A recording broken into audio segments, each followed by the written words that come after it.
ছোট লোকের বাচ্চা, তোর কত বড় সাহস! তুই আমার গায়ে কফি ঢেলে দিয়েছিস। তুই জানিস এই ড্রেসের দাম কত? তোকে বিক্রি করলেও তো এই ড্রেস কেনা যাবে না। তুই তাড়াতাড়ি করে আমার ড্রেস পরিষ্কার করে দে। জি ম্যাডাম, আমি আপনার ড্রেস পরিষ্কার করে দিতেছি। প্লিজ আপনি এভাবে চিৎকার করবেন না। আর আমি তো ইচ্ছা করে আপনার শরীরে কফি ফেলে দেই নাই, ভুল করে কোথাও যেন আমার পাটা লেগে পড়ে গেছে আপনার শরীরে। দেখ, মিথ্যা কথা বলবি না। মিথ্যা কথা আমি একদম পছন্দ করি না। তাড়াতাড়ি আমার ড্রেস পরিষ্কার করে দে, না হলে কিন্তু তোর শাস্তি হবে, তাও আবার সবার সামনে। মরিয়মের কথা শুনে সাগর তাড়াতাড়ি করে টেবিলের উপর থেকে টিস্যু বের করে পরিষ্কার করতে লাগলো। বেশ কিছুক্ষণ পরিষ্কার করার পরেও কফির দাগ লেগে আছে পোশাকে। সাদা পোশাক হওয়ার কারণে দেখা যাচ্ছে পুরোপুরি ভাবে। এটা দেখে মরিয়ম বলতে লাগলো, তোকে কাঁচা চিবিয়ে খেয়ে ফেলতে ইচ্ছে করতেছে, কুত্তার বাচ্চা! তুই আমার সাথে এইসব করতেছিস? এই বলে মরিয়ম রেগে গিয়ে আবারও সাগরের গালে ঠাস ঠাস করে চড় মারলো। সাগর চুপচাপ দাঁড়িয়ে আছে, তার ভুল হয়েছে বলে বারবার মাফ চাইতেছে, কিন্তু মরিয়ম তাকে বারবার অপমান করতেছে। এইদিকে অফিসের সকল কর্মচারীরা মরিয়মের কেবিনের দিকে তাকিয়ে আছে। বাহির থেকে সবকিছুই দেখা যায়। মরিয়ম আবারও সাগরের উপরে চেঁচামেচি করতে লাগলো। বেশ কিছুক্ষণ চেঁচামেচি করে ওইখান থেকে বের হয়ে চলে আসলো বাহিরে। গাড়ি করে বাড়ির দিকে যেতে লাগলো। অন্যদিকে সাগর টেবিলটা পরিষ্কার করে এসে তার কেবিনে বসে পড়লো। বেশ কিছুক্ষণ কেবিনে বসে থাকার পর হঠাৎ তার ফোনটা বেজে উঠলো। তাকিয়ে দেখে তার বস কল দিয়েছে। কলটা রিসিভ করতেই ওই পাশ থেকে মরিয়মের আব্বু বলতে লাগলো, কি ব্যাপার সাগর, কি হয়েছে? মরিয়ম নাকি তোমার সাথে চিৎকার চেঁচামেচি করেছে? তুমি কি করেছো তার সাথে যে সে তোমার সাথে চিৎকার চেঁচামেচি করছে? স্যার, আমি সত্যি কিছু করি নাই। আসলে ম্যাডাম কফি চাইছিল। আমি কফি নিয়ে যাওয়ার সময় হঠাৎ চেয়ারের সাথে ধাক্কা লেগে কফিটা ম্যাডামের গায়ে পড়ে যায়। এটার জন্য ম্যাডাম আমার সাথে এইভাবে চিৎকার চেঁচামেচি করেছে। তবে আমি ম্যাডামের কাছে মাফ চেয়ে নিয়েছি। ম্যাডাম তারপরেও আমার সাথে খারাপ ব্যবহার করেছে। আচ্ছা সাগর, তুমি কষ্ট পেও না। মেয়েটা বিদেশ থেকে এসেছে তো, যে এত কিছু বোঝে না, তাই আর কি হয়তো তোমার সাথে খারাপ ব্যবহার করে ফেলেছে। তুমি তাহলে এখন কাজ করো, আমি মরিয়মকে বুঝিয়ে বলতেছি। এই বলে মরিয়মের আব্বু কলটা কেটে দিল। অন্যদিকে সাগর তার কেবিনে বসে কাজ করতে লাগলো। কাজ করতে করতে দুপুর হয়ে এসেছে। দুপুরে খাওয়া দাওয়া শেষ করে আবারও কাজ করতেছে। এমন সময় মরিয়ম আসলো অফিসে। চুপচাপ তার আব্বুর কেবিনে গিয়ে বসে পড়লো। বেশ কিছুক্ষণ পর দুজন বায়ার আসলো। সাগর দুজন বায়ারকে কফি দিয়ে চলে গেল। কফি খাওয়ার পর দুইজন বায়ার কাজের ব্যাপারে কথা বলতে লাগলো। হঠাৎ মরিয়ম রেগে গিয়ে বলতে লাগলো, আপনি কি এগুলো দুধ কলা পেয়েছেন নাকি, যে যখন তখন দাম কমিয়ে আপনারা মাল নিয়ে যেতে পারবেন? আগে আপনারা আমার আব্বুর সাথে দাম কমিয়ে নিয়ে যেতে পারছেন, কিন্তু এখন আমার কাছ থেকে দাম কমিয়ে নিয়ে যেতে পারবেন না। যেই রেট আমি বলেছি ওই রেট যদি নিতে চান তাহলে নিতে পারেন, আর না নিতে চান তাহলে বিদায় হন। দেখেন, আপনি আমাদের সাথে এইরকম খারাপ ব্যবহার করতে পারেন না। এরকম খারাপ ব্যবহার করলে আমরা আপনার কোম্পানির সাথে কোনো ডিল করব না। আপনার আব্বু যথেষ্ট সম্মানজনক মানুষ। আমাদের অফিস থেকে মাল নিয়েছেন, কখনো আপনার আব্বু আমাদের সাথে এরকম খারাপ ব্যবহার করেন নাই। একেবারে শুরু থেকে মাল নেওয়া শুরু করেছিলাম, আর আপনি এসে আজকে প্রথমেই আমাদের সাথে তর্ক বিতর্ক করছেন। আপনাদের অফিস থেকে মাল নেব না। এই বলে বায়াররা ওইখান থেকে চলে গেল। এদিকে ম্যানেজার মরিয়মের কেবিনের ভিতরে প্রবেশ করে বলতে লাগলো, ম্যাডাম, আপনি এটা কি করলেন? আপনি জানেন ওনাদের সাথে আমাদের কত বড় ডিল হওয়ার কথা ছিল? প্রায় 400 কোটি টাকার ডিল হওয়ার কথা ছিল, আর আপনি তাদের পুরো কথা না শুনেই তাদের সাথে ঝগড়া করলেন। বস যদি জানতে পারে তাহলে কি হবে আপনি বুঝতে পারছেন?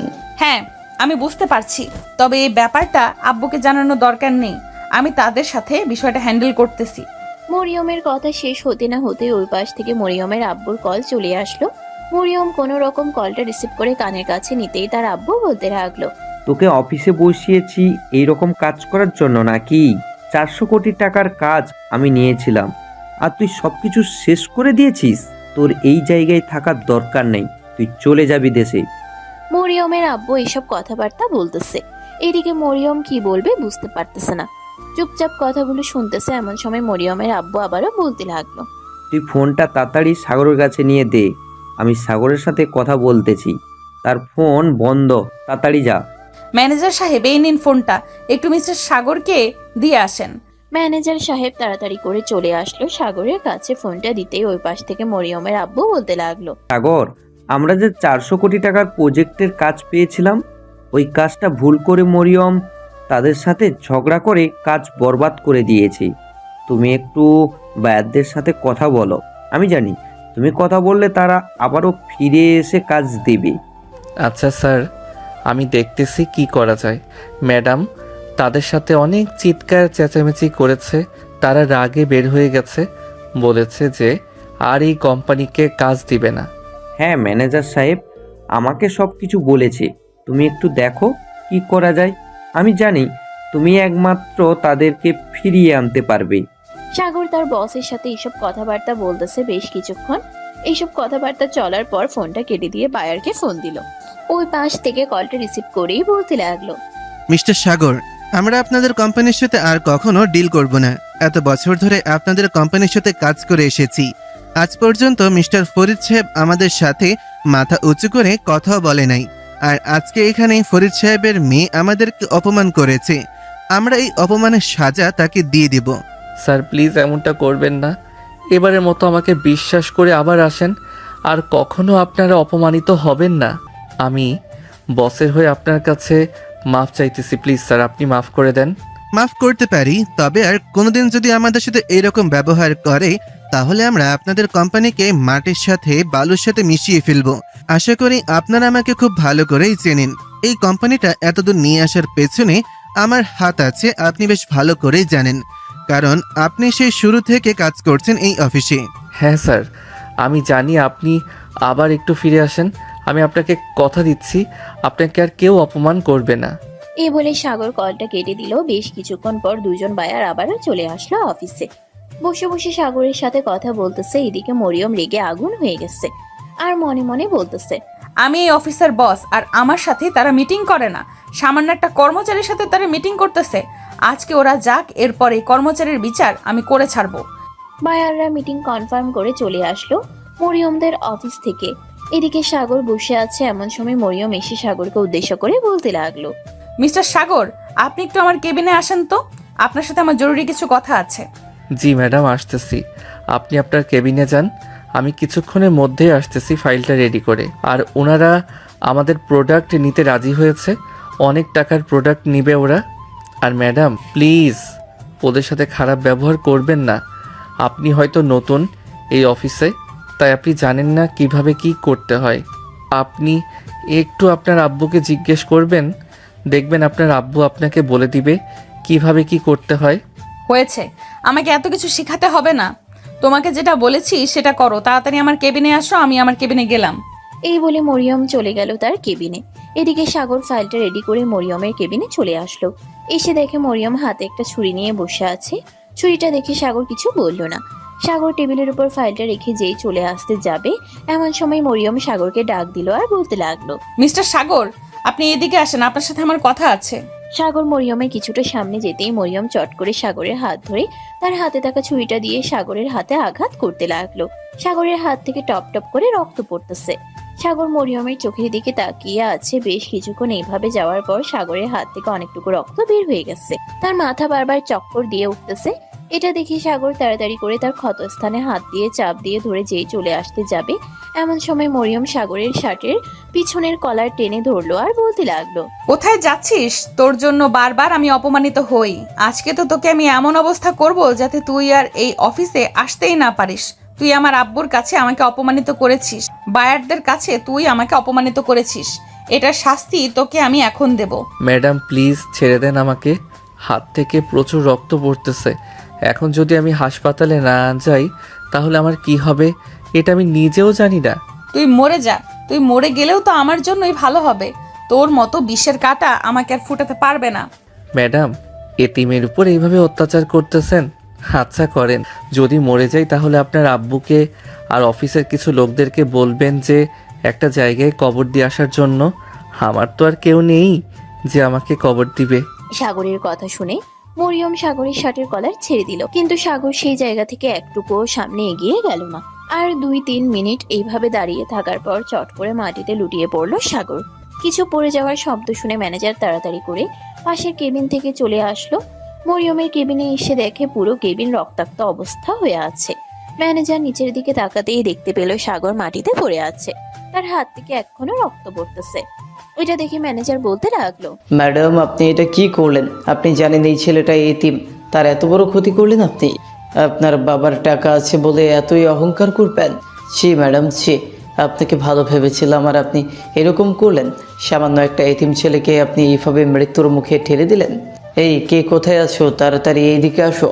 ম্যানেজারের কথা শুনে কয়েকজন কর্মী তাড়াতাড়ি করে চলে আসলো। মরিয়মের কেবিনে এসে দেখে সাগর মাটিতে পড়ে আছে, তার হাত থেকে রক্ত পড়তেছে এখনো।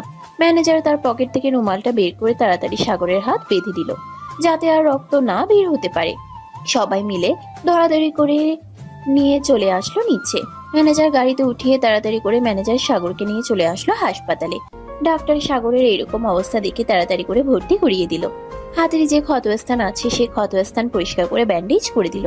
বেশ কিছুক্ষণ পর ডাক্তার বাহিরে বের হয়ে ম্যানেজারকে উদ্দেশ্য করে বলতে লাগলো, ইমার্জেন্সি 4 ব্যাগ বি নেগেটিভ রক্তের ব্যবস্থা করেন। আমাদের এখানে 1 ব্যাগ রক্ত ছিল, আমরা এটা দিয়েছি। আধা ঘন্টার ভিতরে যদি রক্ত না পাওয়া যায় তাহলে ছেলেটাকে বাঁচানো যাবে না। আর ছেলেটার এই রকম অবস্থা কে করেছে? সে কি মানুষ নাকি জানোয়ার ছিল? এক জায়গায় কতবার ছুরি আঘাত করেছে। আচ্ছা স্যার, আমি দেখতেছি। আর যে আঘাত করেছে সে হচ্ছে আমাদের অফিসের বস। একটুর আগে কিন্তু এরকম করবে এটা কখনো আশা করি নাই। যাই হোক, এখন তাড়াতাড়ি আপনারা রক্তের ব্যবস্থা করেন। রক্ত যদি না পাওয়া যায় তাহলে বুঝতেই পারছেন ছেলেটার শরীরের অবস্থা কি হতে পারে। আর ছেলেটার পরিবারকে খবর দেন। এই সময় ছেলেটার পরিবার পাশে থাকলে আরো বেশি ভালো হবে। আসলে স্যার, এই ছেলেটা হচ্ছে এতিম, তাকে আমরা সবাই খুবই পছন্দ করি আর সে খুবই ভালো একটা ছেলে। যাই হোক, আরও অনেক কথা আছে, এখন আমি রক্তের ব্যবস্থা করি গিয়ে। আপনি রক্তটা দিতে থাকেন, আমি অফিসে যাচ্ছি। দেখি আধা ঘন্টার মধ্যে একটা না একটা রক্তের ব্যবস্থা করেই ফেলব। ম্যানেজার এইসব কথাবার্তা বলে চলে আসলো অফিসে। এসে দেখে মরিয়ম কয়েকজন অফিসের কর্মচারীর সাথে রাগারাগি করতেছে।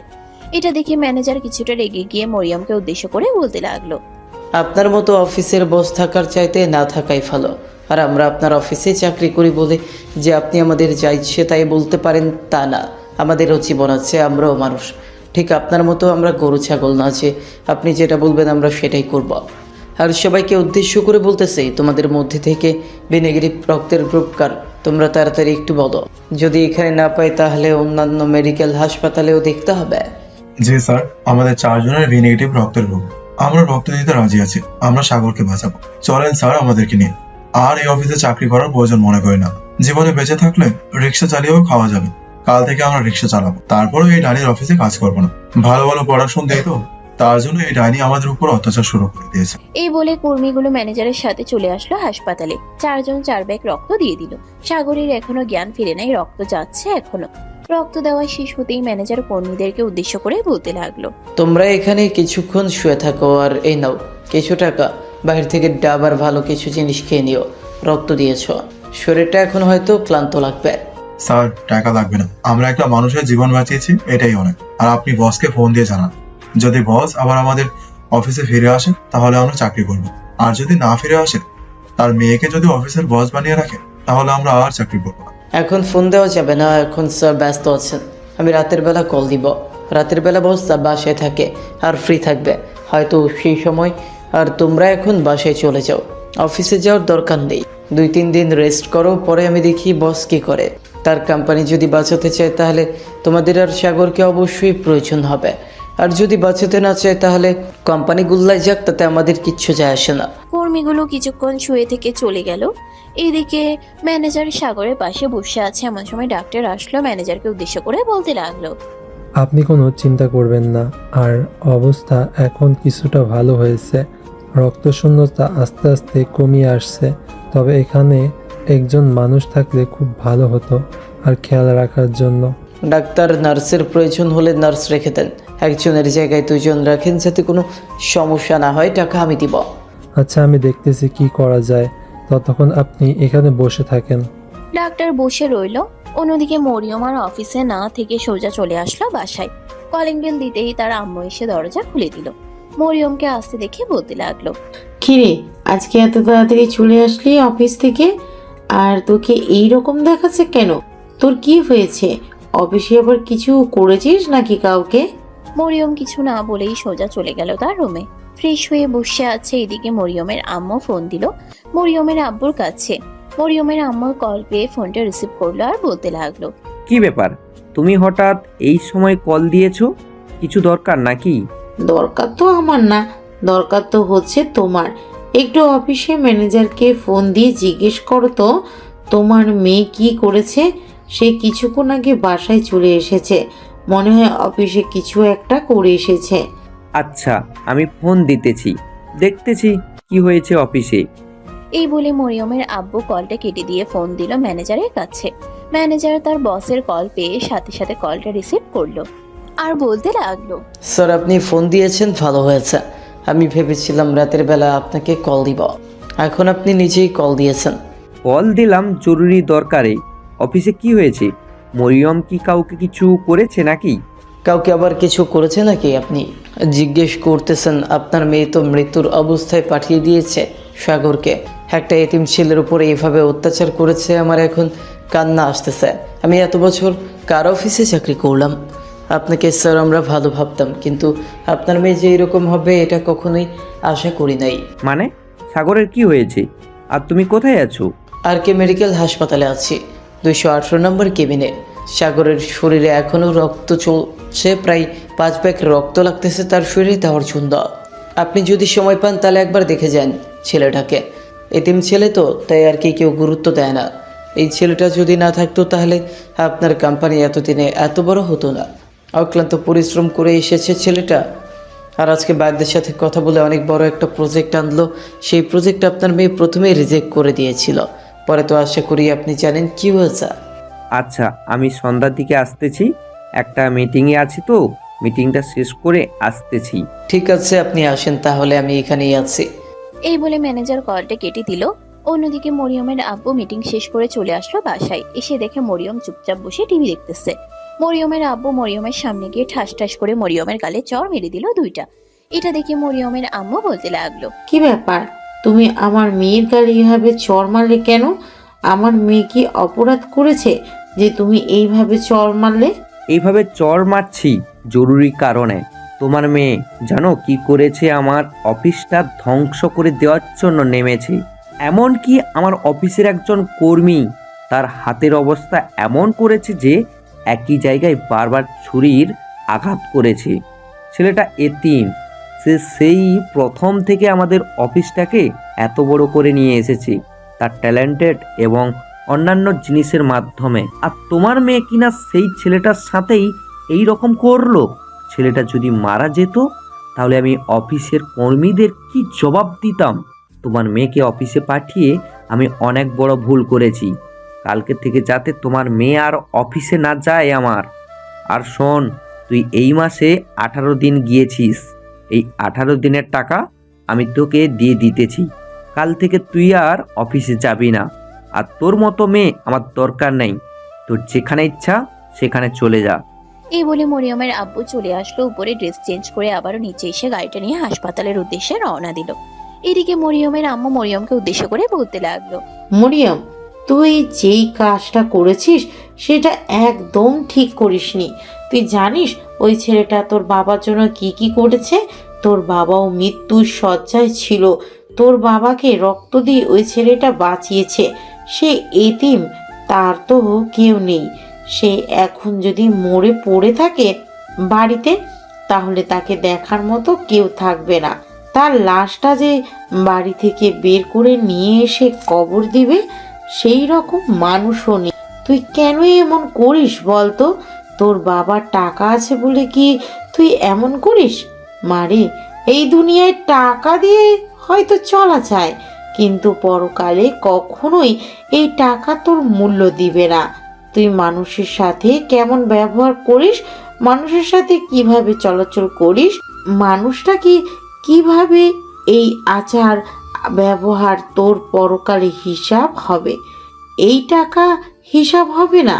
যাই হোক, তোকে বুঝিয়ে কোনো লাভ হবে না। আমি তাহলে এখন গেলাম। এই বলে মরিয়মের আম্মু চলে গেল রুমে।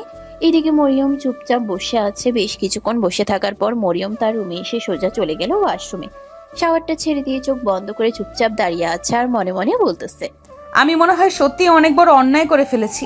যদি অন্যায় না করতাম তাহলে তো এরকম কেউ আমাকে বকা শোনাতো না। আর ছেলেটা তো আমাকে ভালোই করতেছে।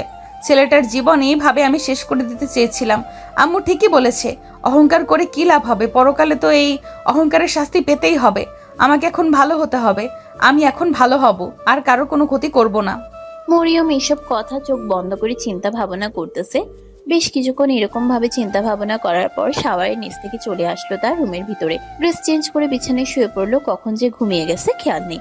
অন্যদিকে মরিয়মের আব্বু চলে আসলো হাসপাতালে। সাগরকে যে কেবিনে রাখা হয়েছিল সেই কেবিনে চলে গেল। গিয়ে দেখে দুজন নার্স আর ম্যানেজার কি যেন কথা বলতেছে।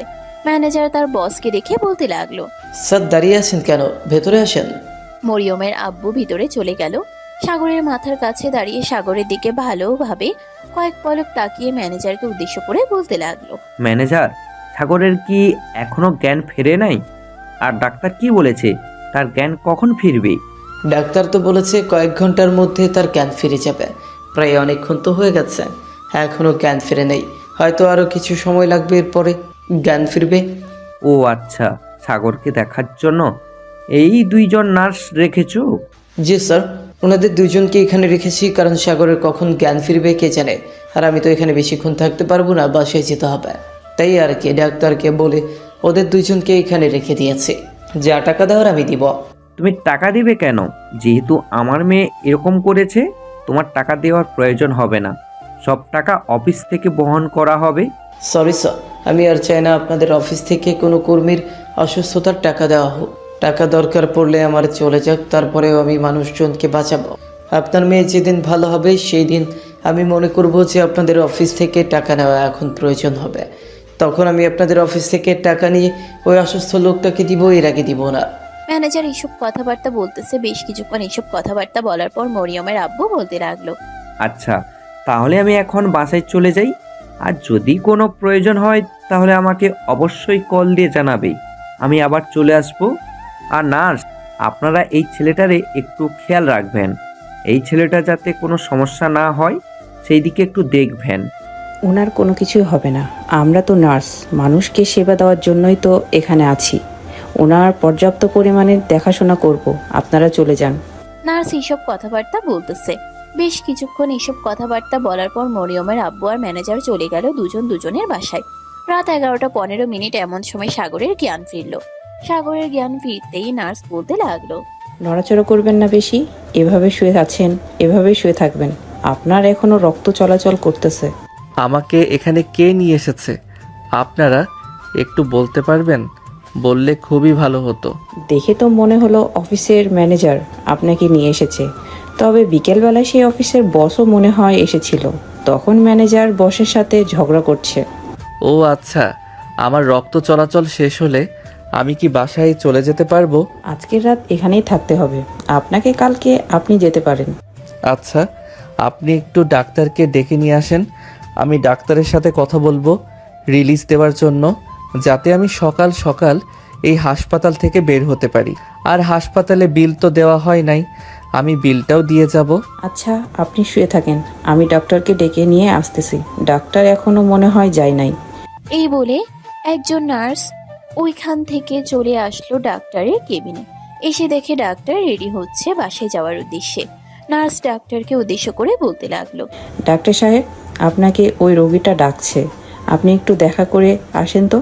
আচ্ছা চলো, তার যেহেতু জ্ঞান ফিরেছে একবার দেখা করে এরপর যাই।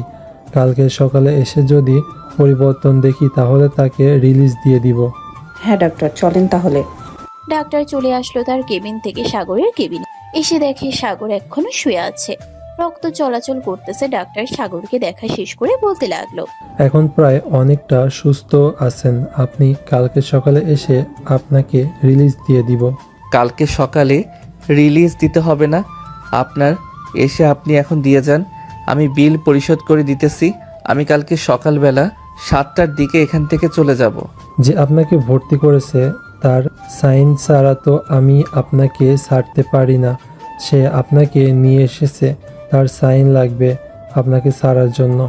উনি হচ্ছে আমাদের অফিসের ম্যানেজার, ওনার সাইনের প্রয়োজন হবে না। আর আমি তো আপনাদের টাকা না দিয়ে যাচ্ছি না, আমি তো টাকা দিয়ে এরপরে যাচ্ছি। তা ঠিক আছে, তবে তার সাইনের প্রয়োজন অবশ্যই হবে। আপনি তো বেশ ভালো করেই জানেন যে একটা রোগী আমরা হাসপাতালে ভর্তি করলে তার সকল দায়িত্ব আমাদের কাছে পড়ে। এরপর যখন তাকে রিলিজ দিব তখন সেই লোকের হাতের আপনাকে বুঝিয়ে দিতে হবে। আমি তো আপনাকে বলতেছি সেই লোকের কাছে আমাকে বুঝিয়ে দিতে হবে না। আমি এখন পরিপূর্ণ সুস্থ আছি। আপনারা প্লিজ আমাকে রিলিজ দেন। এই বলে সাগর যেই উঠতে যাবে এমন সময় ডাক্তার বলতে লাগলো, আচ্ছা, আমি রিলিজ দিয়ে যাচ্ছি। আপনি যাওয়ার সময় নিচের টাকাগুলো জমা দিয়ে এরপর যাবেন। আচ্ছা, আপনি রিলিজ দেন, আমি টাকা নিচে পাঠিয়ে দিতেছি বিকাশের মাধ্যমে।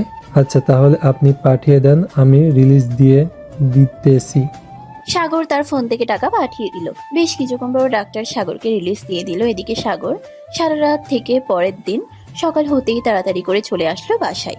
অন্যদিকে ম্যানেজার সকাল 10টায় হাসপাতালে গিয়ে দেখে সাগর নেই।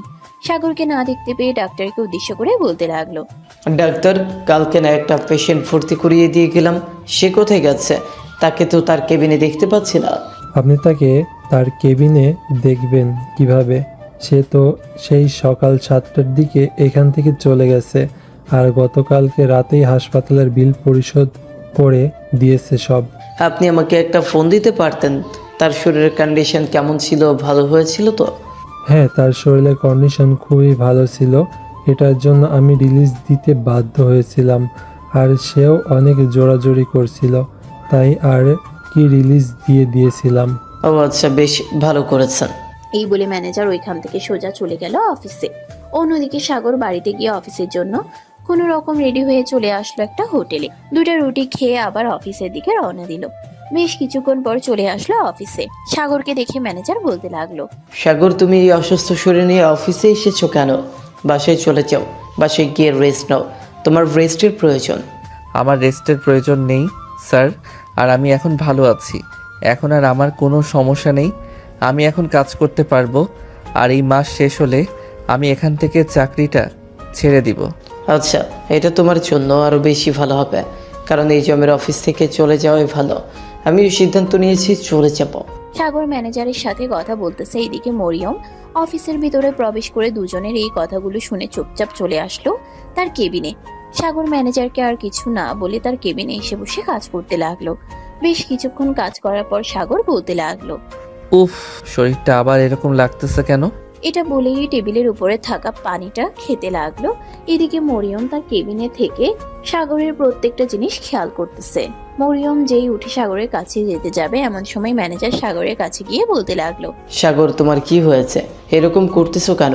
শরীর খারাপ লাগতেছে নাকি?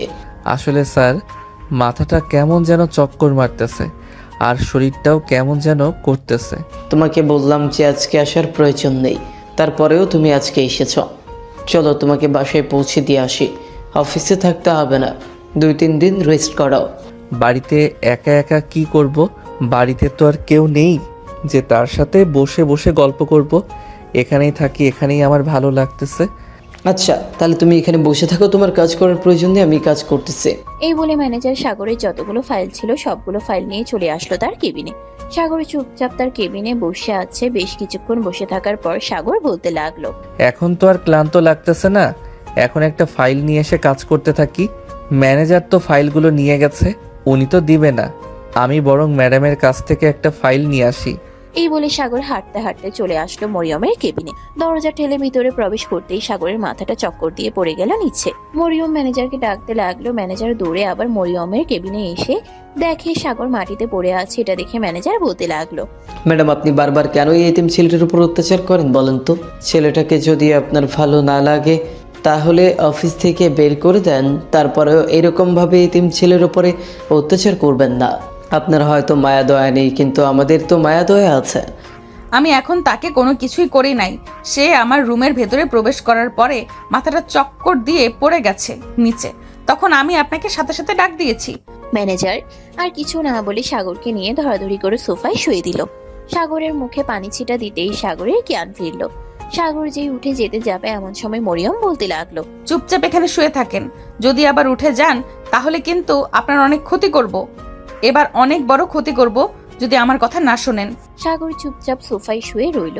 এদিকে ম্যানেজার সাগরকে কিছু খাবার এনে দিল। সাগর খাবার খেয়ে দুপুরের ওষুধগুলো খেয়ে নিল।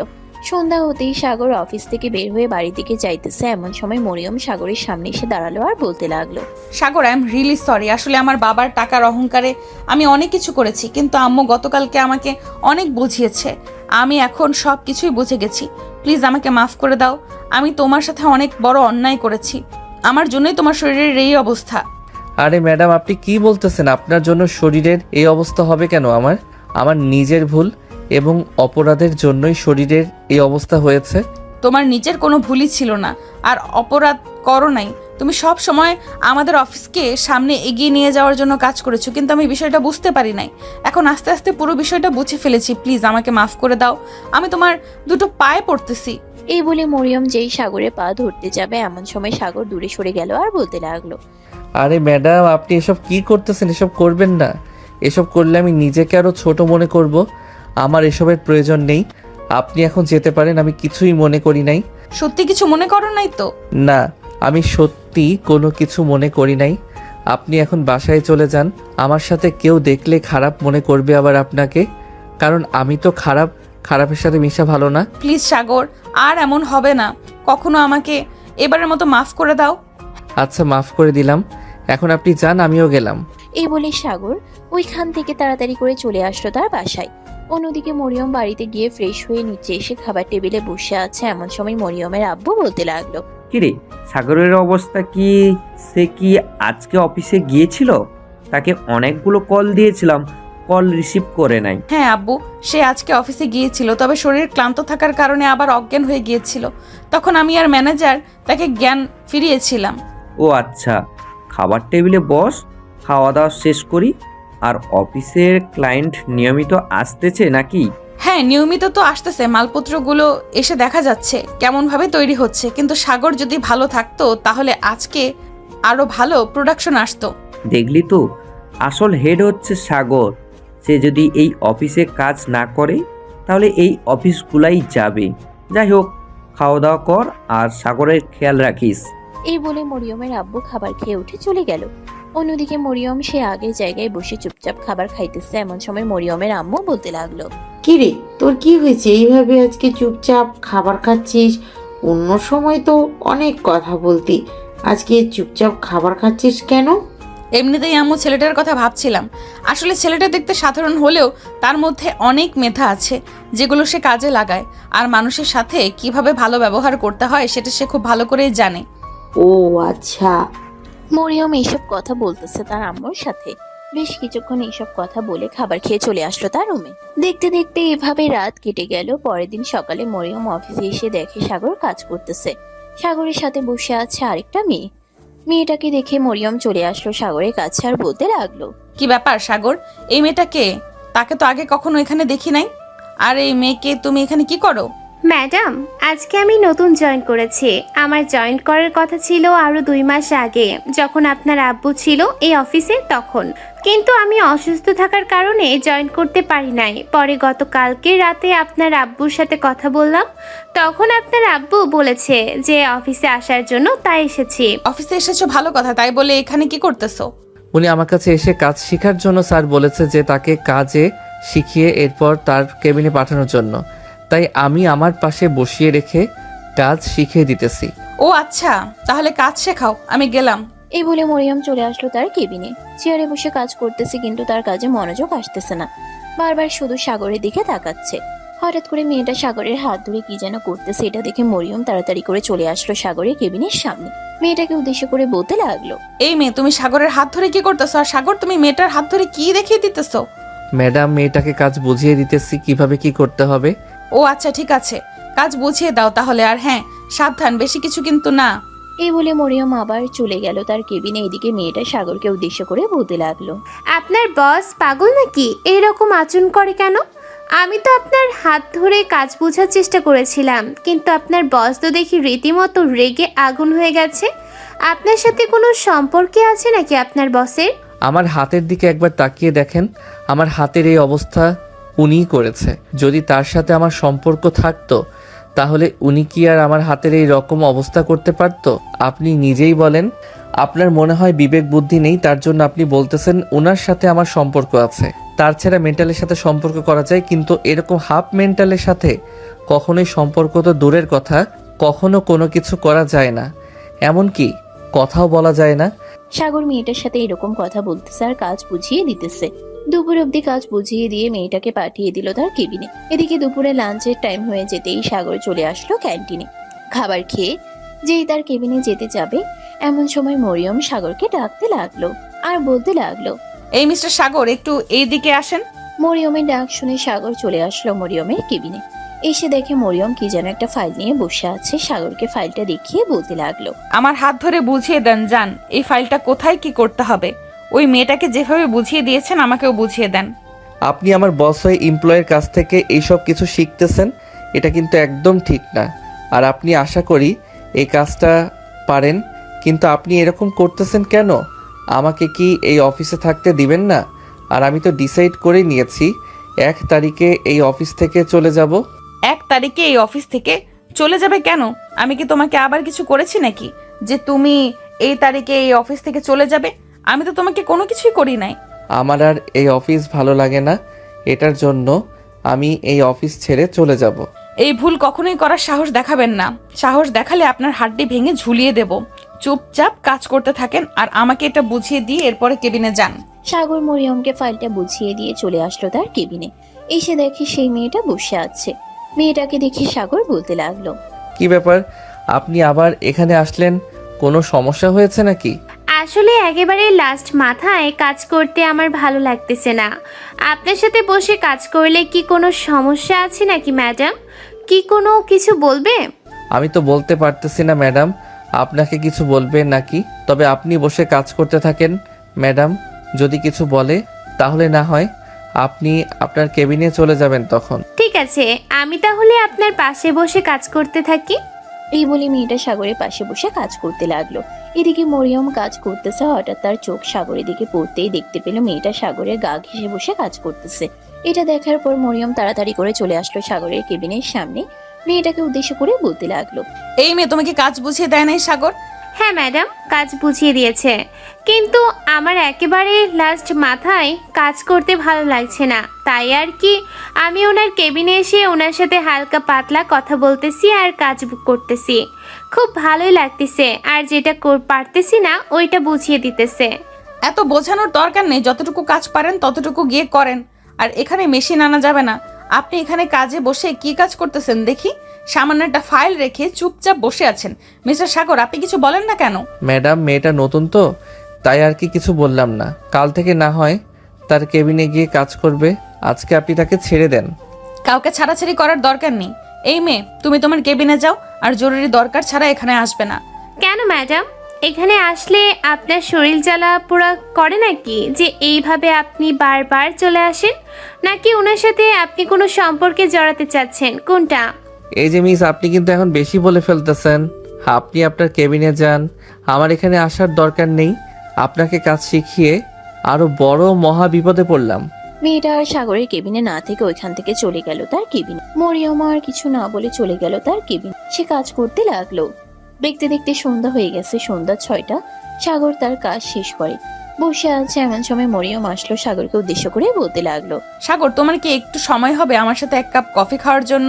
নাকি তোমার কাজ আছে এখন? কফি খাওয়ার জন্য সময় হবে না, তবে অন্য যে কোনো কাজের জন্য সময় হবে। তাও আবার অফিসের কাজের জন্য, বাহিরের কাজের জন্য না। ও আচ্ছা, তোমার তো দেখতেছি কাজ শেষ। আসো একটু আমার সাথে, দুজন মিলে কফি খাই গিয়ে। ম্যাডাম, আপনি কফি খাবেন ম্যানেজার স্যারকে নিয়ে? আমার মতো সাধারণ একজন স্টাফকে নিয়ে কফি খাবেন কেন? আমার ইচ্ছে হয়েছে, এটার জন্য আমি তোমাকে নিয়ে কফি খেতে যাব। তাতে যদি তোমার সমস্যা হয় তারপরেও আমার সাথে যেতে হবে, আর সমস্যা না হলেও আমার সাথে যেতে হবে। আচ্ছা, আজকে কফি খাবো না, অন্য আরেকদিন কফি খাবো। আজকে কফি খাওয়ার মুড নেই, আর অফিস ছুটি হয়ে গেছে এখন। তাহলে আমি গেলাম। এই বলে সাগর তার বাড়ির উদ্দেশ্যে রওনা দিল। বেশ কিছুক্ষণ পর চলে আসলো তার বাসায়। ফ্রেশ হয়ে রেডি হয়ে নিচে এসে হোটেল থেকে খাওয়া দাওয়া করে আবারও বাড়িতে এসে শুয়ে পড়লো। শুয়ে শুয়ে তামিল মুভি দেখতেছে। এমন সময় দেখতে পেল মরিয়ম কল দিয়েছে। কলটা রিসিভ করতে ওই পাশ থেকে মরিয়ম বলতে লাগলো, কি ব্যাপার ম্যাডাম, আপনি এত রাতে আমাকে কল দিয়েছেন? জরুরি কোনো দরকারে নাকি? না জরুরি কোনো দরকার না হলে তবে আমি কি তোমাকে ফোন দিতে পারি না নাকি যে কোনো সময়? সেটা বড় কথা না। আপনি আমাকে কল দিতে পারেন, তবে মানুষের তো একটা সময় আছে কল দেওয়ার। আর আপনি হচ্ছেন আমার অফিসের বস, আপনি কিভাবে এত রাতে একজন স্টাফকে কল দেন? জানি না, হয়তো কল লিস্ট থেকে তোমার নাম্বারে কল চলে গেছে। তোমার কথা বলতে সমস্যা হচ্ছে নাকি? যদি সমস্যা হয় তাহলে কল কেটে দাও। মরিয়মের কথা শেষ হতে না হতেই সাগর সাথে সাথে কলটা কেটে দিল। এদিকে মরিয়ম বারবার হ্যালো হ্যালো বলতেছে। ওই পাশ থেকে শব্দ আসতেছে না দেখে স্ক্রিনে তাকাতেই দেখতে পেল সাগর কল কেটে দিয়েছে।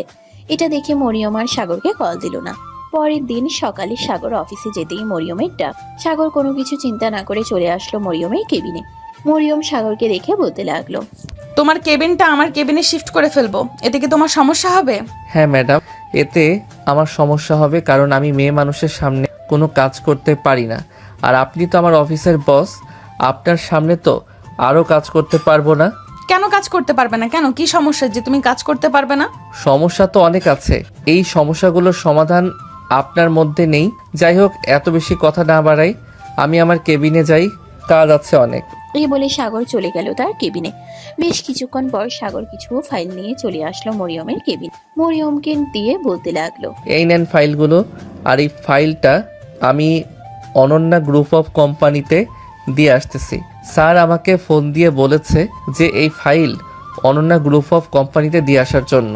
কই, আমাকে তো আব্বু ফোন দিয়ে কিছু বলে নাই। তোমাকে ফোন দিয়েছে কখন? কিছুক্ষণ আগে কল দিয়েছে। বিশ্বাস না করলে আপনি আপনার আব্বুকে কল দিয়ে জিজ্ঞেস করতে পারেন, এটা তো আর কোনো বাধা নেই। মরিয়ম তার আব্বুকে কল দিতেই তার আব্বু কলটা রিসিভ করলো। মরিয়ম তার আব্বুকে উদ্দেশ্য করে বলতে লাগলো, আব্বু, তুমি নাকি সাগরকে বলেছো অনন্যা গ্রুপ অফ কোম্পানিতে একটা ফাইল দিয়ে আসার জন্য? হ্যাঁ, সাগরকে তো বলেছি। কেন, কি হয়েছে? কোনো সমস্যা হয়েছে নাকি ফাইলে?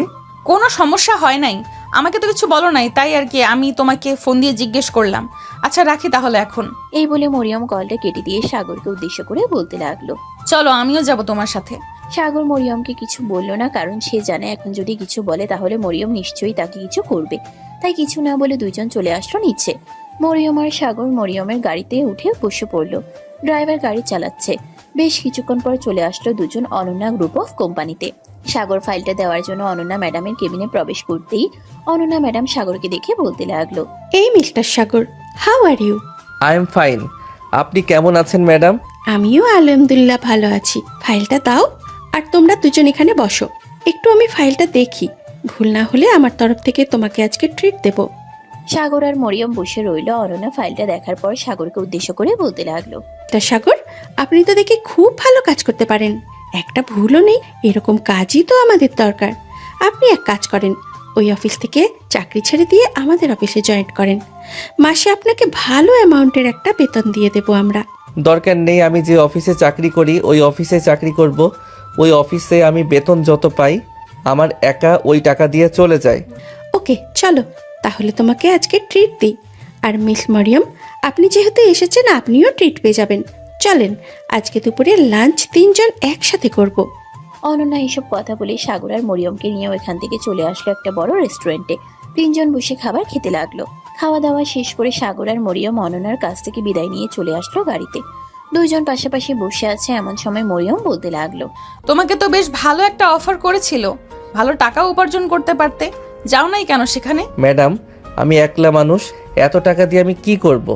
না তো নিজের আছে বউ, না তো নিজের আছে পরিবার যে আমি তাদের পেছনে টাকা খরচ করব। সাগরের কথা শুনে মরিয়ম চুপ হয়ে রইল। বেশ কিছুক্ষণ এইভাবে চুপ হয়ে থাকার পর মরিয়ম বলতে লাগলো, আমি তো তোমাকে গতকালকে সামান্য একটা কফি খাওয়ার জন্য বলেছিলাম, কিন্তু তুমি খাও নাই। আর অনন্যা বলেছি, তুমি সাথে সাথে রাজি হয়ে গেছো। ম্যাডাম, যেটা আপনি বোঝেন না সেটা নিয়ে কথা বলবেন না। আমি যদি সেখানে মানা করে দিতাম তাহলে তিনি হয়তো অন্য কিছু মাইন্ড করতেন, এটার জন্য আমি মানা করি নাই। আর আপনাদের বুদ্ধি তো সবসময় হাঁটুর নিচে থাকে, এটার জন্য আপনারা এই রকম প্রশ্ন করেন। মরিয়ম সাগরের কথা শুনে একদম চুপসে গেল। চুপচাপ চলে আসলো দুইজন অফিসে। সাগর গাড়ি থেকে নেমে সোজা তার কেবিনে চলে গেল। অন্যদিকে মরিয়ম তার কেবিনে এসে ফোন দিল তার আব্বুকে আর বলতে লাগলো, আব্বু, একটা সত্যি কথা বলবে? হ্যাঁ অবশ্যই, কি সত্যি কথা বলতে হবে বল। আমার বুদ্ধি কি সত্যি হাঁটুর নিচে? আজকে সাগর আমাকে বলেছে আমার বুদ্ধি নাকি হাঁটুর নিচে। এটা কি একদম সত্যি নাকি মিথ্যে? যেহেতু সাগর বলেছে তার মানে তোর বুদ্ধি হয়তো হাঁটুর নিচেই, কারণ সাগর বুদ্ধিমান একটা ছেলে, তার বুদ্ধি আছে বলেই তোকে বলেছে তোর বুদ্ধি হাঁটুর নিচে। এখন তুই যদি এটা বিশ্বাস করিস তাহলে তোর বুদ্ধি হাঁটুর নিচেই। ধুর, আর ভালো লাগে না এসব। ফোন রাখলাম এখন। এই বলে মরিয়ম কলটা কেটে দিল। দেখতে দেখতে সন্ধ্যা হয়ে আসলো। সন্ধ্যায় মরিয়ম বাসায় এসে তার আম্মুকে উদ্দেশ্য করে বলতে লাগলো, আম্মু, মেয়েদের বুদ্ধি কি সবসময় হাঁটুর নিচে থাকে? আমাকে একটা ছেলে বলেছে আমার বুদ্ধি নাকি হাঁটুর নিচে। এটা কি একদম সত্যি? তোকে কে বলেছে রে এই কথাটা? তোর বুদ্ধি হাঁটুর নিচে? এই কথাটা একদম সত্যি না। তোর বুদ্ধি হচ্ছে মাথায়। যা গিয়ে ফ্রেশ হয়ে আয়, আমি খাবার রেডি করছি। সারাদিন মনে হয় কিচ্ছু খাসনি, মুখটা শুকনো শুকনো লাগছে। মরিয়ম চলে গেল তার রুমে। ফ্রেশ হয়ে বসে নিচে এমন সময় মরিয়মের আম্মু বলতে লাগলো, তুই তোর আব্বুকে ফোন দিয়েছিলি নাকি কখন আসবে জিজ্ঞেস করেছিলি? সেই সকালবেলা বের হয়েছে, এখনো তো আসার খবর নেই। আমি তো আব্বুকে দুপুরবেলা কল দিয়েছিলাম। আব্বু কি যেন একটা কাজ ছিল, চিন্তা করো না, হয়তো চলে আসবে কিছুক্ষণের মধ্যে। মরিয়ম তার আম্মুর সাথে এইসব কথাবার্তা বলতেছে। বেশ কিছুক্ষণ এইসব কথাবার্তা বলার পর হঠাৎ করে বাড়ির কলিং বেল বেজে উঠলো। মরিয়ম দরজা খুলতেই দেখতে পেল তার আব্বু দাঁড়িয়ে আছে। মরিয়মের আব্বু বাড়ির ভিতরে চলে আসলো। ফ্রেশ হয়ে এসে বসে আছে এমন সময় মরিয়ম বলতে লাগলো, আব্বু, তুমি অনন্য গ্রুপ অফ কোম্পানিতে সাগরকে একা যেতে বলেছিলে কেন? তাকে একা যেতে বলেছিলাম অন্য একটা কারণে, কিন্তু তুই তো সাথে গিয়ে অনেক বড় ভুল করেছিস। সাগর একা গেলে সে অনেক কিছু করতে পারে ওইখানে। আচ্ছা যাই হোক, আজকে পারে নাই, অন্য আরেকদিন পাঠাবো। অন্য আরেকদিন গিয়ে কাজগুলো করে আসবে। মানে তুমি কি কাজের কথা বলতেছো? আমি তো কিছুই বুঝতেছি না। তোর এসব বোঝার দরকার নেই। এখন খাওয়া দাওয়া কর, খাওয়া দাওয়া করে রেস্ট কর। সারাদিন অফিসে থাকিস, মাথা হ্যাং হয়ে থাকে তোর। খাওয়া দাওয়া করার দরকার বেশি করে। মরিয়ম তার আব্বুর কথা শুনে ওইখান থেকে চলে আসলো। খাবার টেবিলে খাওয়া দাওয়া শেষ করে মরিয়ম বসে আছে। এমন সময় তার ফোনটা বেজে উঠলো। তাকিয়ে দেখে অপরিচিত নাম্বার থেকে কল এসেছে। কলটি রিসিভ করতে ওই পাশ থেকে একটা মেয়ে বলতে লাগলো, ম্যাডাম, আপনি মনে হয় সাগরকে পছন্দ করেন। আমি দেখেছি আপনি সব সময় সাগরের কাছে থাকার চেষ্টা করেন। মানে কি বলতেছো আপনি এসব? আর আপনি কে? হঠাৎ ফোন দিয়ে এসব আবল তাবল কি বলতেছেন? আর আপনার নাম কি? আমার নাম কি এটা আপনার না জানলেও চলবে। তবে হ্যাঁ, ছেলেটা এতিম। তাকে যদি পেতে চান তাহলে নিজের করে নিন, আর যদি পেতে না চান তাহলে ছেড়ে দিন, আমি তাকে আপন করে নিব। এই বলে মেয়েটা কলটা কেটে দিল। এদিকে মরিয়ম তার রুমে বসে মনে মনে বলতে লাগলো, কে হতে পারে এই মেয়েটা? আর সাগরকে কি আমি সত্যিই পছন্দ করি? পছন্দ না করলে তো কখনোই জেলাস ফিল করতাম না। হয়তো আমি সত্যিই সাগরকে পছন্দ করি, এটার জন্যই আমি অন্য কোনো মেয়ের সাথে তাকে এরকম ভাবে কথা বলতে দেই না। মরিয়ম এইসব কথা বলতেছে। বেশ কিছুক্ষণ এইসব কথা বলার পর ঘুমিয়ে এসে বাড়ি জমালো। অন্যদিকে সাগর বিছানায় শুয়ে আছে আর মনে মনে বলতেছে, আমার জীবনে কি কেউ আসবে না? আমি এতিম বলে কি আমার কোনো মন মানসিকতা নেই? সত্যি এতিমদের সমাজে মনে হয় জায়গা হয় না, এটার জন্যই মেয়েরা পছন্দ করে না। যাই হোক, দেখি একটা না একটা ব্যবস্থা তো অবশ্যই হবে। আল্লাহ যেদিন ব্যবস্থা করে ওই দিনই আমার পরিবর্তন ঘটবে। সাগর এইসব কথা বলতেছে। বেশ কিছুক্ষণ এইসব কথা বলার পর কখন যে ঘুমের দেশে পাড়ি জমিয়েছে খেয়ালই নেই। পরের দিন ফজরের আজানের শব্দে ঘুম ভেঙে গেল তার।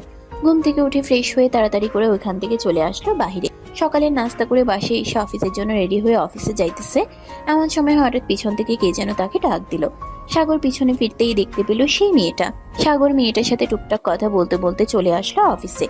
অন্যদিকে মরিয়ম সকাল 10টায় ঘুম থেকে উঠে ফ্রেশ হয়ে নিচে এসে বসে আছে। এমন সময় তার আব্বু বলতে লাগলো, কিরে মরিয়ম, তুই আজকে অফিসে যাবি না নাকি? এখানে বসে আছিস যে? আজকে ভালো লাগছে না, তাই আর কি। আজকে অফিসে যাব না, তুমি চাইলে যেতে পারো। আমার তো যাওয়ার দরকার অনেক দিন হয়েছে, অফিসে যাই না। আজকে তুই বাড়িতে থাক, আজকে না হয় আমি অফিস থেকে ঘুরে আসি। আচ্ছা যাও তাহলে তুমি, আমি আজকে বাসায় থাকলাম। মরিয়মের আব্বু রেডি হয়ে চলে আসলো নিচে। গাড়িটা নিয়ে অফিসের দিকে রওনা দিল। বেশ কিছুক্ষণ পর চলে আসলো অফিসে। এসে দেখে সবাই যার যার মতো কাজ করতেছে। মরিয়মের আব্বু অফিসটা ঘুরে ঘুরে দেখতেছে। এমন সময় সাগরের কেবিনের কাছে এসে দাঁড়িয়ে গেল। সাগরের কাজগুলো খুব নিখুঁতভাবে হচ্ছে। সাগরকে উদ্দেশ্য করে মরিয়মের আব্বু বলতে লাগলো। বাহ সাগর, তোমার কাজগুলো তো খুব সুন্দর হচ্ছে। এইভাবে একমাত্র তুমিই কাজ করতে পারো। এই অফিসে আর অন্য কেউ এইভাবে কাজ করতে পারে না। স্যার, এতদিনের দক্ষতায় এইটুকু এসেছি। আশা করি সামনে আরও এগিয়ে যাব আপনার অফিসটা নিয়ে। আপনি শুধু আমার জন্য দোয়া কইরেন যাতে আমার শরীরটা ভালো থাকে আর আপনার অফিসটা আমি ভালোভাবে চালিয়ে যেতে পারি। মরিয়মের আব্বু সাগরের সাথে কথা বলে ওইখান থেকে চলে আসলো তার কেবিনে। অন্যদিকে মরিয়ম খাওয়া দাওয়া শেষ করে বসে আছে। তার কেমন যেন মনের ভিতরে অস্থিরতা কাজ করতেছে, বারবার কেমন যেন করতেছে। এটা দেখে মরিয়মের আম্মু বলতে লাগলো। কিরে মরিয়ম, তোর কি কিছু হয়েছে? এইভাবে এমন করছিস কেন? কোনো সমস্যা হয়েছে নাকি? আসলে আম্মু, আজকে কেন যেন ভালো লাগতেছে না। বারবার মনে হচ্ছে আমি অফিসে গেলে আমার ভালো লাগবে। কি যেন একটা জিনিস মিস করতেছি, তবে সেই জিনিসটা কি বুঝতে পারতেছি না। তুই মনে হয় ওই ছেলেটাকে মিস করছিস। তাকে দেখার জন্য তোর মন বারবার অস্থিরতা কাজ করছে। এক কাজ কর, তোর আব্বু তো অফিসে গেছে, আমি তোর আব্বুকে অন্য একটা কাজে পাঠাচ্ছি, তুই অফিসে চলে যা। আচ্ছা আম্মু, আমি অফিসে যাই। এই বলে মরিয়ম রেডি হয়ে অফিসের দিকে রওনা দিল। এদিকে মরিয়মের আম্মু মরিয়মের আব্বুকে অন্য একটা কাজে পাঠিয়ে দিল। মরিয়ম অফিসে এসে সাগরকে এক পলক দেখতেই তার মনের অস্থিরতা কেটে গেল। মরিয়ম নিজের মনকে নিজেই প্রশ্ন করলো। আমার অস্থিরতা কাটানোর কারণ কি একমাত্র এই সাগর? তার মানে কি ওই মেয়েটা যেটা বলেছে সেটাই সত্যি হতে চলেছে? আমি কি সাগরকে ভালোবেসে ফেলেছি? হতে পারে, কিন্তু সাগরকে আমি কিভাবে আমার আপন করে নেব?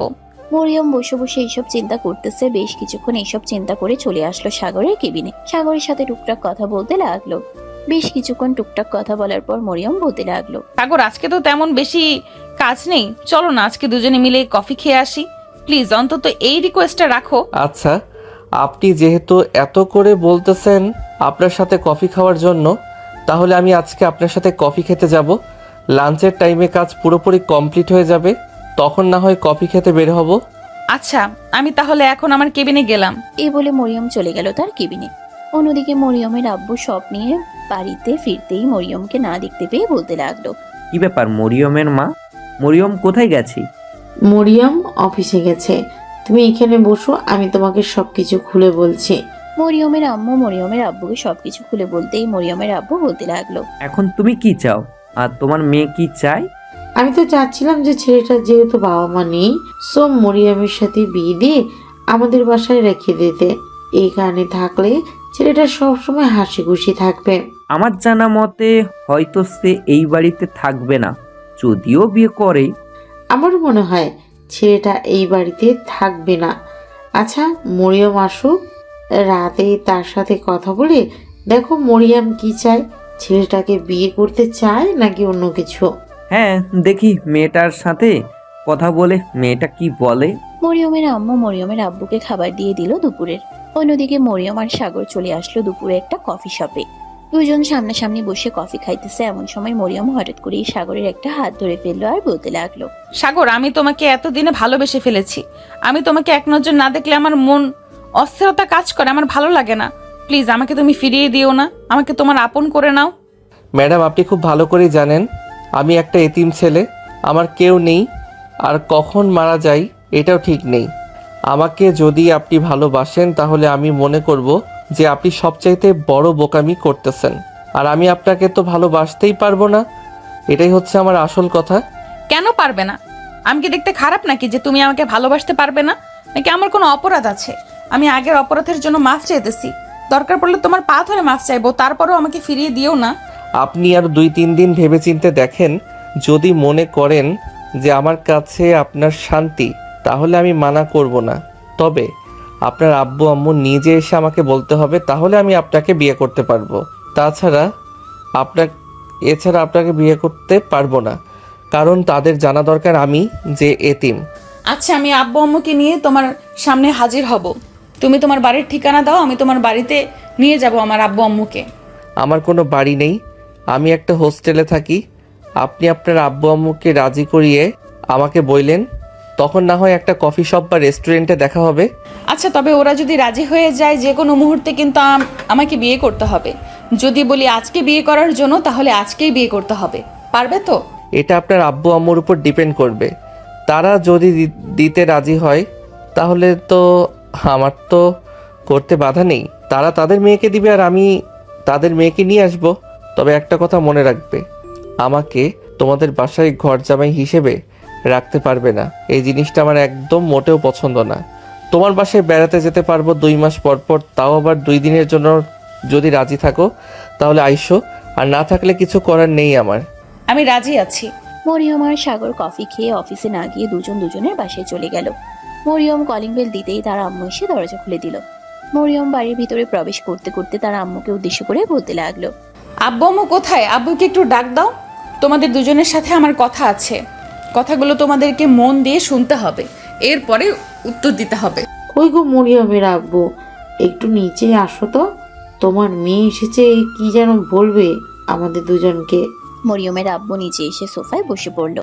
এদিকে মরিয়ম তার আব্বু আম্মুকে উদ্দেশ্য করে বলতে লাগলো, আব্বু আম্মু আমি সাগরকে বিয়ে করতে চাই। সে এতে মেয়েটা তোমরা দুজনেই জানো। আমি যদি তাকে বিয়ে করি তাহলে কি তোমাদের কোনো অসুবিধা হবে? না, আমাদের কোনো অসুবিধা হবে না। তবে একটা কথা, সাগরকে আমাদের বাসায় থাকতে হবে। সে যদি থাকতে পারে তাহলে আমাদের জন্য আরও বেশি ভালো হবে। তুইও আমাদের কাছে থাকতে পারবি, সেও আমাদের কাছে থাকতে পারবে। এটা সেটা করবে না, কারণ আমাকে সে বলে দিয়েছে সে যদি আমাকে বিয়ে করে তাহলে 2 মাস পর পর আসবে আমাকে নিয়ে, 2 দিন থেকে এরপরে আবার চলে যাবে। তোমরা তাকে যদি গিয়ে বলো তাহলে সে বিয়ে করতে রাজি হবে। আমি তাকে বলে এসেছি তোমাদেরকে নিয়ে কালকে তার কাছে যাব। তোমরা কি রাজি হবে না? তোর যেখানে শান্তি আছে আমরা তো সেখানেই যাব। তুই একদম নিশ্চিন্তে থাক, সাগরের সাথেই তোর বিয়ে দেব আমরা। মরিয়ম এইসব কথা শুনে বেশ খুশি হলো। রুমে এসে সাগরকে ফোন দিয়ে জানিয়ে দিল কালকে কোন রেস্টুরেন্টে থাকতে হবে। এদিকে সাগরও মনে মনে কিছুটা খুশি হয়ে গেছে। যাক আলহামদুলিল্লাহ, অবশেষের আগে মেয়েটারও মন জয় হয়েছে। রাতে খাওয়া দাওয়া করে মরিয়ম রুমে গিয়ে সাগরকে ফোন দিল। সাগর ফোনটা রিসিভ করে মরিয়মের সাথে কথা বলতে লাগলো। কথা বলতে বলতে কখন যে রাত পার হয়ে গেছে খেয়ালই নেই কারোর। সকালে ফ্রেশ হয়ে খাওয়া দাওয়া শেষ করে মরিয়ম তার আব্বু আম্মুকে নিয়ে চলে আসলো সেই রেস্টুরেন্টে।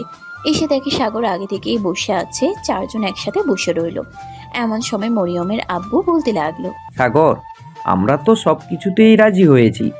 এখন তুমি কি বলো, তোমাকে কি দিতে হবে? আমার কোনো কিছুই প্রয়োজন নেই।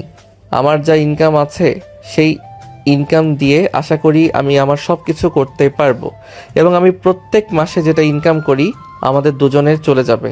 তাহলে তো হলোই। চলো কাজী অফিসে গিয়ে তোমাদের বিয়েটা পড়িয়ে দিই। আর একটা কথা, আমার মেয়েকে তোমার হাতে তুলে দিব।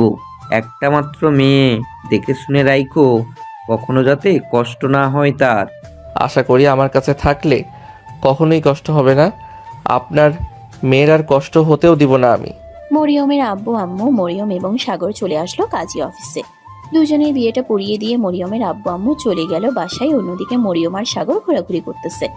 ঘোরাঘুরি করে সন্ধ্যায় চলে আসলো আর একটা বাসায়, যেটা নতুন নিয়েছে। কারণ ব্যাচেলার বাসায় তো আর মেয়ে নিয়ে যাওয়া যাবে না, তাই নতুন বাসা ভাড়া নিয়েছে। দুজন রুমের ভিতরে পাশাপাশি বসে আছে। এমন সময় মরিয়ম বলতে লাগলো, চলো আমরা 2 রাকাত নফল নামাজ আদায় করি, এরপরে বাকি কাজ থাকবে সেগুলো সম্পূর্ণ করি। হ্যাঁ চলো। দুজন 2 রাকাত নফল নামাজ আদায় করে বিছানায় এসে বসে পড়লো। সাগর মরিয়মের সাথে গল্প করতে করতে রাত 2টা বেজে গেল। এমন সময় সাগর যেই ঘুমাতে চলে যাবে মরিয়ম বলতে লাগলো, কি ব্যাপার, তুমি ঘুমিয়ে যাবে নাকি এখন? হ্যাঁ এখন তো ঘুমাবো, রাত অনেক হয়েছে, তুমিও ঘুমাও। বাসর রাতে কি করে মানুষ তুমি জানো না? আমিও সেটাই করব, আর তোমাকে তো ঘুমাতে দিব না, তুমি তাড়াতাড়ি সেটা করো। আমি সেটা করতে পারি না, আর জানিও না কিভাবে করে। তুমি যদি জেনে থাকো তাহলে তুমি নিজেই করো। মরিয়ম বেশি কিছু না বলে সাগরের উপরে ঝাঁপিয়ে পড়লো। মরিয়ম সাগরের ঠোঁটে মুখে সব জায়গায় চুমু দিতেছে। এদিকে সাগরও মরিয়মের বুকে মরিয়ম সাগরের ঠোঁটে মুখে সব জায়গায় চুমু দিতেছে। এদিকে সাগরও মরিয়মের বুকে মুখে গালে ঠোঁটে চুমু দিতেছে। বেশ কিছুক্ষণ পর সাগর মরিয়মকে তার নিচে ফেলে দিয়ে মরিয়মের উপরে উঠে আদর করতে লাগলো। তারা তাদের বাসরাত করতে থাকুক। আমরা তাহলে এখন বিদায় নেই।